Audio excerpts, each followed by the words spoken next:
Let me continue to read the biography of Isaiah Berlin, A Life by Michael Ignatieff. This is chapter 18, Retrospect, 1975 to 1997. Within a month of his mother's funeral, Berlin had resumed the same hectic pace as before, lecturing in America, dashing off to Jerusalem to sit on a committee awarding the Rothschild scholarships, then spending the summer in Prague, where he and Ellen had built a house. In the autumn of 1974, he finally moved from the Banbury Road into his new offices in Wolfson College. In late autumn, the new buildings were opened by Harold Macmillan, Chancellor of the University, with Isaac and Leonard Wolfson on hand. In his speech of dedication, Macmillan paid tribute to the Wolfsons, but also to the college's president. I just want you each to ask yourself this simple question about him as a man. If you happened to be in a mood of melancholy or frustration, who would you rather see come into your room than Isaiah Berlin? Berlin stayed on through that autumn and winter to hear Mstislav Rostropovich dedicated the new dining hall with a noble performance of a Bach accompanied cello suite. He could have stayed on, but the work of creation was done, and it was the creation of an institution rather than its administration that had excited him. Besides that, this was a central feature of his character. He was always lightly invested in his roles. He threw himself into what he did, but always kept back some part of himself. His identity never seems to have depended on any of his achievements. So it was relatively easy to leave Wolfson in March 1975 and not look back. His presence remained there intangibly in the ethos of the place and tangibly in Derek Hill's portrait of him in Wolfson Library, which depicts him as he was in his late 60s, wearing a three-piece suit, seated in a chair, legs crossed, looking out at the world with a very fox-like expression, tensely alive and skeptical. Retirement from Wolfson was made easier by the fact that he had been elected in 1974 to the presidency of the British Academy, the chief institution for the promotion and the recognition of humanities and social science research in Britain. Being president was not a full-time job, and he found time for long trips to Australia and Japan during his tenure. But it did put Berlin at the center of British academic politics in the 1970s. Like many venerable British institutions of that period, the Academy inhabited the magnificent quarters, Burlington House off Piccadilly, next door to the Berlin's flat at Albany. But it was perennially short of money, staff, and office space. Presiding over the Academy confronted him with Britain's relative economic decline and its dire impact on Britain's university culture. After a visit to a sister academy in Bavaria, Berlin observed that there was more room in the corridors of the Bavarian Academy than in all the offices in Burlington House. Compared to the support that Germany had lavished on the Max Planck Institutes and France on the Centre National de rich scientific. The British Academy was the Cinderella of academic research in Europe. The 1970s were especially inauspicious time for British academic life. Inflation was eroding the value of the pound and reducing the Academy's capacity of support research institutes overseas and its program for foreign scholars. At home, the Academy's government grant was insufficient to enable it to maintain scholarly journals, learned societies, and grants for humanities research. For Berlin, the experience heightened his sense of living in a society in post-imperial decline. As usual, however, he made light of the difficulties, and in his first presidential address in 1975, after admitting that cuts would have to be made in the Academy's research grants, he observed that poverty marvelously sharpens one's powers of discriminating between projects that have a spark of real life in them and those which move, when they move at all, at a gentlemanly and unburied pace, with the end not necessarily in sight at all. He did his best to encourage the former and weed after the latter. As at Wolfson, he surprised his peers by his political astuteness and appetite for business, securing a better than expected grant settlement from a hard-pressed Department of Education and Science, persuading the Prime Minister, James Colligan, to attend the annual dinner and convincing the Wolfson Foundation to endow a series of visiting fellowships, both for foreign scholars and British researchers seeking to travel abroad.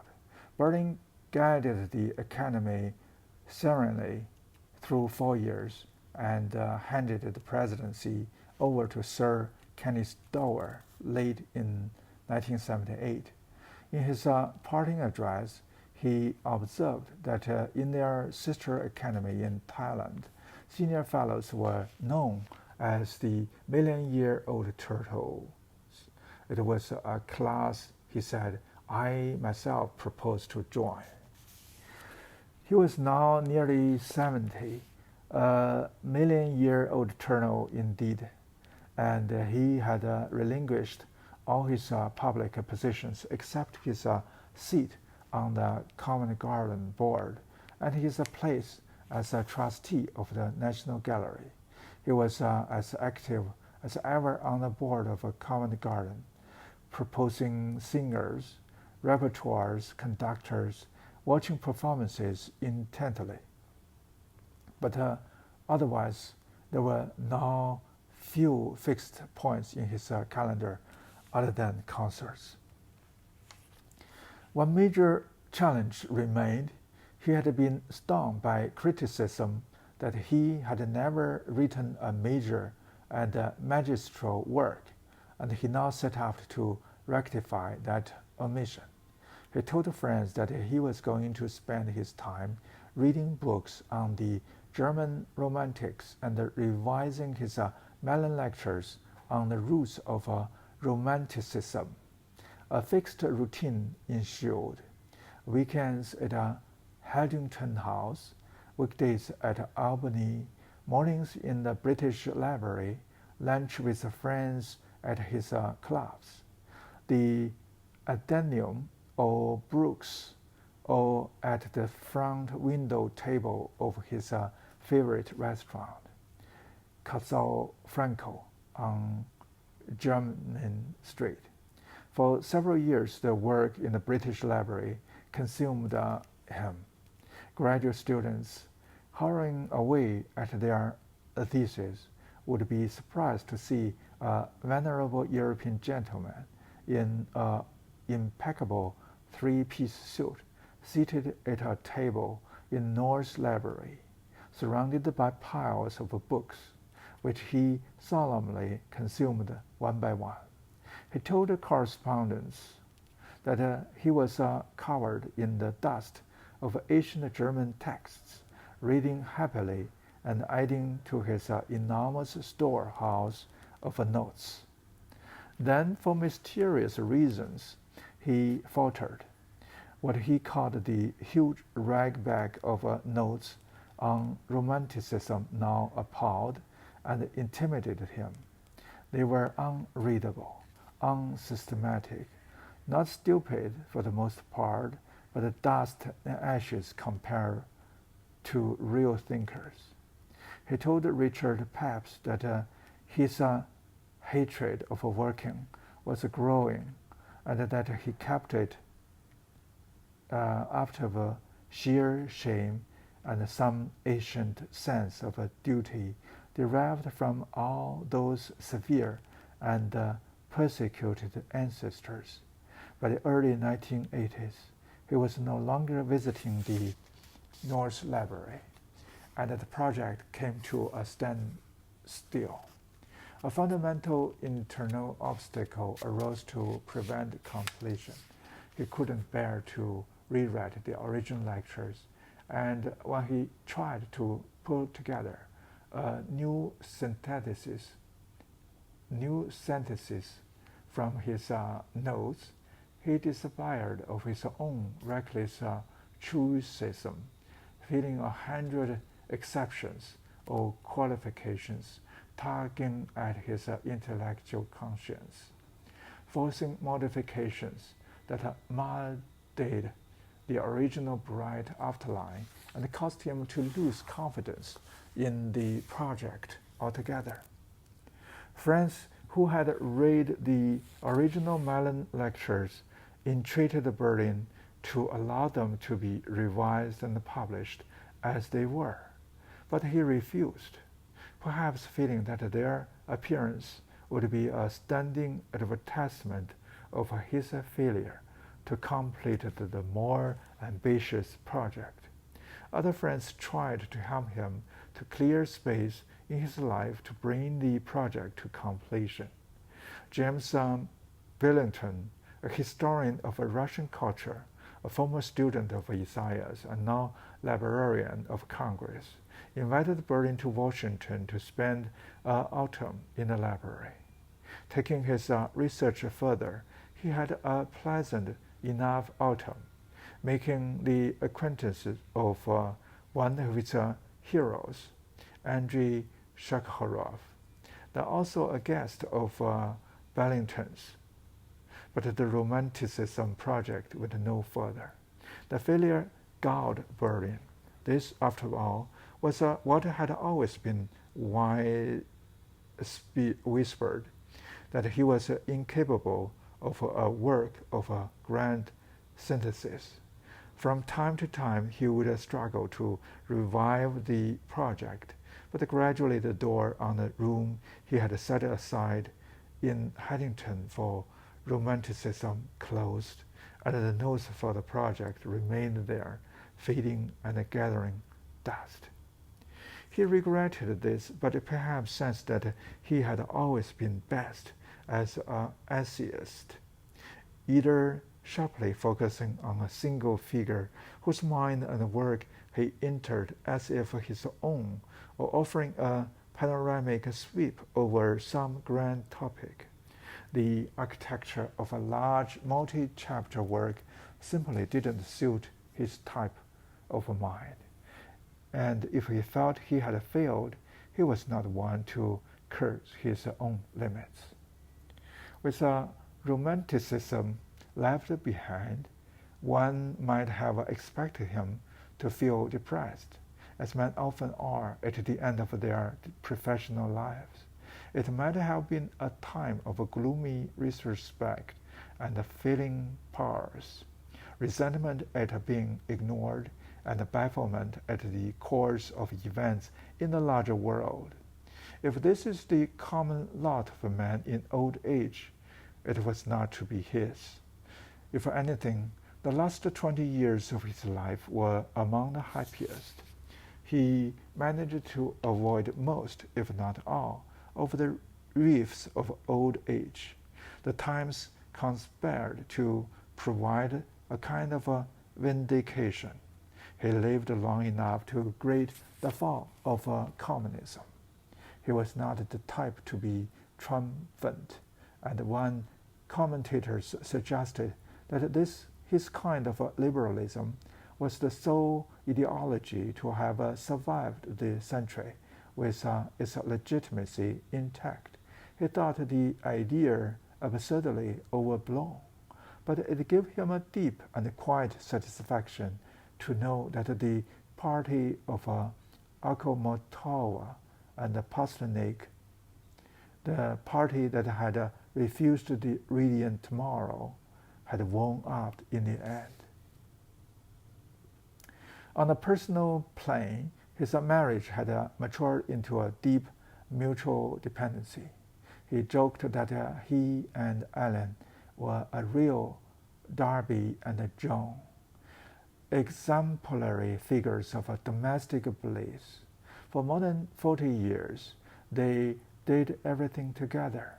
Concerts, sojourns at beloved musical festivals like Salzburg and Pesaro, annual visits to Jerusalem and New York, holidays, lectures, tours, and also sharing the quiet of a Haddington House, listening to music, reading in the downstairs sitting room, the one with the cozy sofas facing out through French windows onto the flower garden, the one with Leonid Pasternak's wonderful late 19th century group portrait, all in black and dark bronze, of Russian composers and writers, Isaiah's true soulmates, deep in discussion. This was where they were most peaceful, alone in the quiet of the studies and the sitting rooms of Haddington House. They turned into inveterate television watchers, especially of opera, concerts, and late-night discussion programs, especially ones with intellectuals, while Isaiah found these mostly comic spectacles, to which he contributed a mocking counterpoint from his easy chair. He loved to keep in touch with the latest trends and fashions in ideas. However absurd, he no longer bothered to read structural, post-structural, deconstructionist texts, but those who did found themselves systematically quizzed for their gist. He was not a selfish or self-absorbed man, but he was often astonishingly oblivious of the invisible support, mostly provided by Alien, which furnished him with such a full social life. It was she who made it possible for them to entertain constantly, so that he was always surrounded at Haddington House by a huge circle of old friends. Well into their 80s, they lived an amazingly intricate, non-stop social life, often dizzying succession of concerts, dinners, and receptions in at least 3 cities. At times, she found his appetite for social life wearing, and then they would stay at home at Haddington to recuperate and recharge. Isaiah's appetite for parties was inexhaustible. He loved being where the talk was brisk and funny, and the people were full of life. This was an essential feature of his character. His social instincts were shrewd, but they were also uncalculating, a product more of his sheer effervescence than of a social ambition. Allen was of a more retiring nature, and the gentle break she applied to his social appetite was good for him. It brought him home, forced him to reflect and settle. By the late 1970s, Allen's children were grown up and have families of their own. Contented summers were spent in the house they had built on a hill about the beach at Perigi.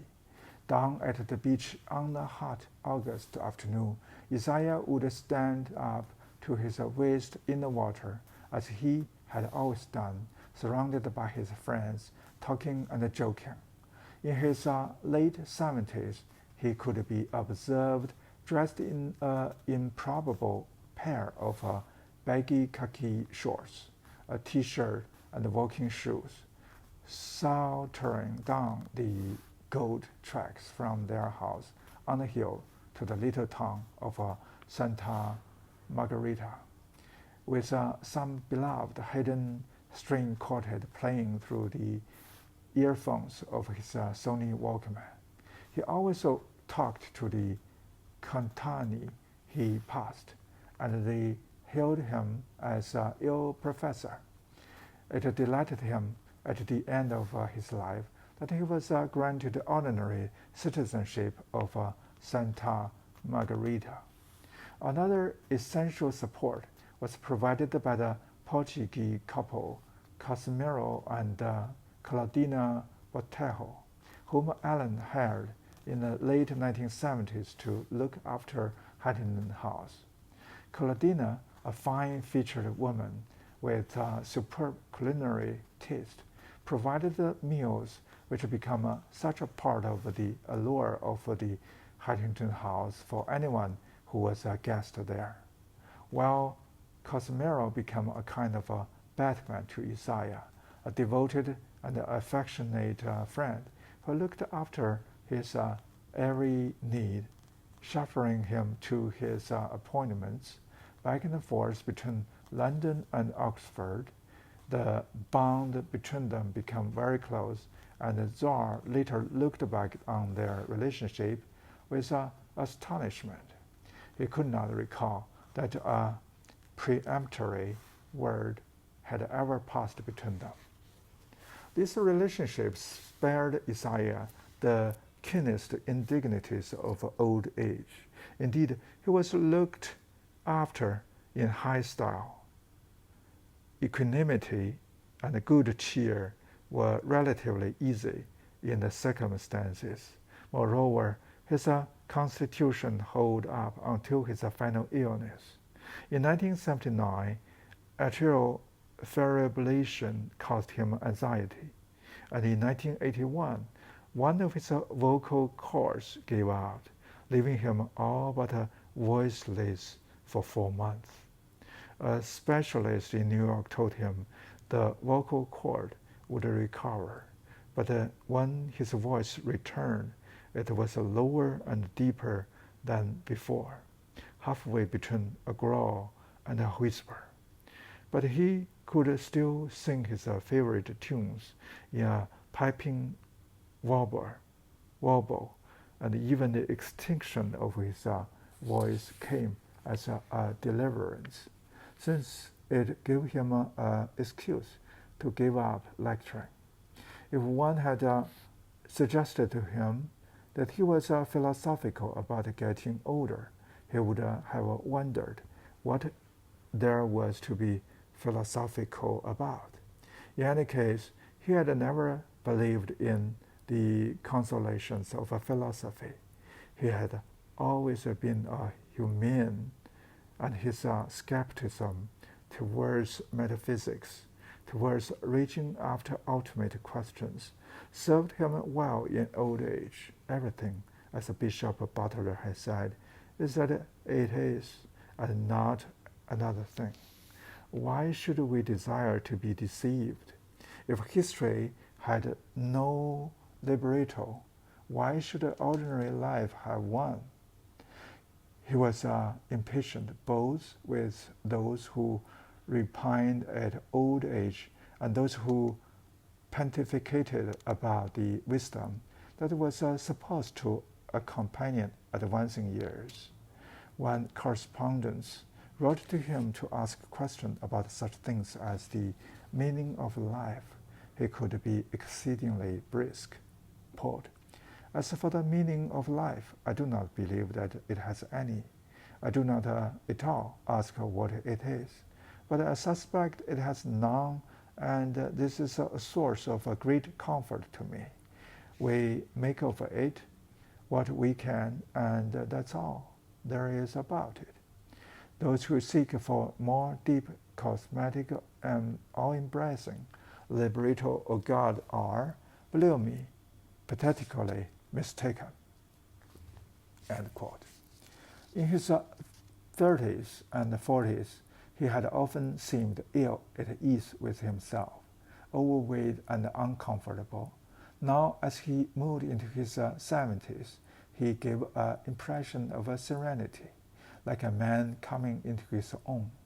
He caught a distinguished, even handsome figure strolling along Oxford's High Street, or sauntering down Gemini Street in the middle of London, in a brown fedora and a loden coat of a best quality material, whistling softly to himself. Serenity, of course, was easy in his circumstances. He was loved, respected, secure, and in good health. Indeed, thanks to a young editor, he now entered into a period of ever-growing acclaim. Early in 1974, a postgraduate philosophy student at Wolfson, Henry Hardy, approached Berlin and proposed to collect, re-edit, and reissue his essays. He had joined Wolfson in 1972, got to know Berlin, and admired his work, but certainly did not know it intimately. He was aware that the published essays were distributed through dozens of Fächer-written symposia, scholarly journals, pamphlets, and printed lectures. Hardy already had enough editorial experience to have acquired a strong taste for the kind of editorial work that makes possible the publication of a book which otherwise would not have appeared. Berlin himself had not kept track of his own bibliography and no longer remembered what he had written, let alone where it had appeared. He seemed to welcome the obscurity in which some of his work was languishing, and worried how it would look like if restored to the light of day. Although he had assembled 4 essays on liberty and Vico and Herder, he seemed content to let the rest remain forgotten. At a deeper level, there was a certain implication of impending obituary about the idea of bringing his aura together. He joked that Hardy had in mind the publication of his posthumous writings, and while it was a joke, it also indicated a very real resistance to the whole project. Perhaps too his heart sank at all the work that might be involved, but it irritated him that people whispered that he was a salon conversationalist who published little. Close friends like Maurice Barra were to jab that, like our Lord and Socrates, he does not publish much. Berlin could see that this earnest young editor might be able to give the lie to this untruth. So he agreed to Hardy's proposal in 1974, and there began a 23-year editorial relationship that was to transform Berlin's reputation. It is a credit to each of them that they were able to see past their differences. The editor was everything Berlin had never been able to force himself to become: methodical, even pedantic, as he cheerfully admitted himself, indefatigable bloodhound on the trail of unsourced, inaccurate quotations. There were plenty of these littered about Berlin's essays. He had never been a rigorous scholar. Many of Berlin's quotations were paraphrases of the original, often in pithier form. And while he had a phenomenal memory for quotations, he had often forgotten where he had come across them. In any event, he had dictated most of his work, and in the full speed of composition, he had hardly wanted to stop for footnotes. His essays were elaborate and intricate castles of thought, but when Hardy came upon them, they were standing up without much in the way of foundations. All of these scholarly supports Hardy now proposed to insert like a steel girders under an old house. Hardy came to love Berlin and treasure their association, but he also had the independence never to wish to become a disciple, and Berlin was uncomfortable with disciples in any event. The two never become especially close, and though they lived in the same city, Hardy was punctilious about not imposing on Berlin's time. He preferred to write letters in search of clarifications and suggestions, rather than talk on the phone or meet face to face. Nor did their judgments always coincide. Hardy generally believed that all unpublished work of a certain standard deserved publication sooner or later. Berlin worried that his reputation would suffer if too much appeared. Sometimes one of Hardy's manuscripts of a new Berlin collection would sit on Berlin's desk for a year or more, waiting until he could face reading it. But the relationship, while occasionally trying to both sides, was immensely productive. Hardy varied Berlin's works out of scholarly journals and had soon produced a bibliography of over 130 atoms, covering the period from his earliest undergraduate publications in 1929 down to the Vico and Herder in 1976. In 1978, there appeared the first of Hardy's collections, Russian Thinkers, co-edited with the Russian scholar Ellen Kelly, bringing together Berlin's essays on Herzen, Blinsky, Turgenev, and Tolstoy. In quick succession followed concepts and categories, his philosophical essays, and Against the Current, his essays on the history of ideas, including classic texts like the famous comparison of Disraeli and Marx. For personal impressions, his eulogies of famous contemporaries, Berlin added his essay on his meetings with Akhmatova and Pasternak. The effect of these volumes was to keep Berlin steadily before the public throughout his retirement, while some hostile critics continued to maintain that he was a mere salon virtuoso. Hardy's work began to tilt the balance of his reputation. It was apparent to most critics that he was a major philosophical thinker whose combination of historical, moral, and political inquiry made him a sui generis. There was no one, certainly not in England, remotely like him. When Hardy began in the mid 1970s, he worked whenever his other commitments allowed. In 1977, he became an editor at Oxford University Press and saw to it that editions of Berlin's work were reissued by the press in paperback. At first, he supposed that the Berlin Project merely meant re-editing work that had already found its way into print. In late 1988, when Berlin asked him to become one of his literary executors, Hardy asked whether there were any unpublished manuscripts. Berlin said there might be, and Hardy made a search of Huntington House from top to bottom.